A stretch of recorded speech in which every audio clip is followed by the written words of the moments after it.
అయితే ఈ స్కూళ్ళకు సంబంధించి ఇంకో విషయం చెప్పాలి. ఇందులో పెద్ద అవినీతి జరిగింది. రేవంత్ రెడ్డి అంటేనే అవినీతి కింగ్. ఇవాళ మొత్తం ఇప్పటి వరకు రాష్ట్రంలో 76 ఇంటిగ్రేటెడ్ స్కూల్ టెండర్ అయింది. 76 స్కూల్ టెండర్ అయింది.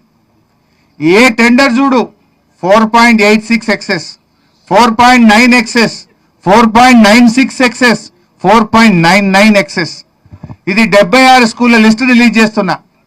ఏ స్కూల్ ఏ కంపెనీకి దక్కింది, ఏ స్కూల్ ఎంత ఎక్సెస్ పోయింది, మొత్తం కూడా ఈ స్కూళ్ళ పేరిట కూడా పెద్ద ఎత్తున దోపిడీకి పాల్పడ్డారు. ఎక్సెస్ అమౌంటే 494 కోట్ల 1 లక్ష రూపాయలు.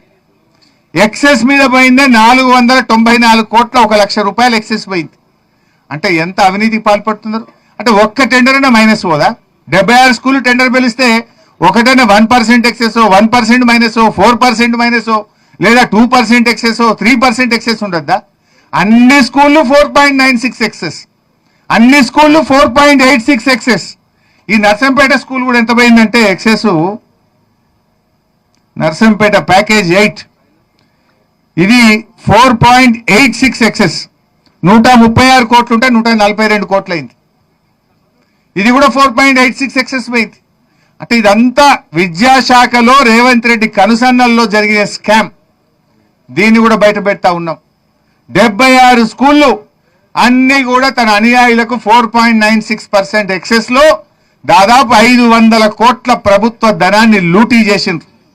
ఈ స్కూళ్ళకు సంబంధించి కూడా ఒక రిటైర్డ్ అధికారిని చీఫ్ ఇంజనీర్గా నియమించి, ఆ రిటైర్డ్ అధికారులు అయితే తమ చెప్పు చేతుల్లో ఉంటారని రిటైర్డ్ చీఫ్ ఇంజనీర్ను పెట్టి స్కూళ్ళ టెండర్లు చేసి మొత్తం 4.96 ఎక్సెస్ కి ఇచ్చి 500 కోట్లు లూటీ చేసింది ఇవాళ రేవంత్ రెడ్డి ప్రభుత్వం.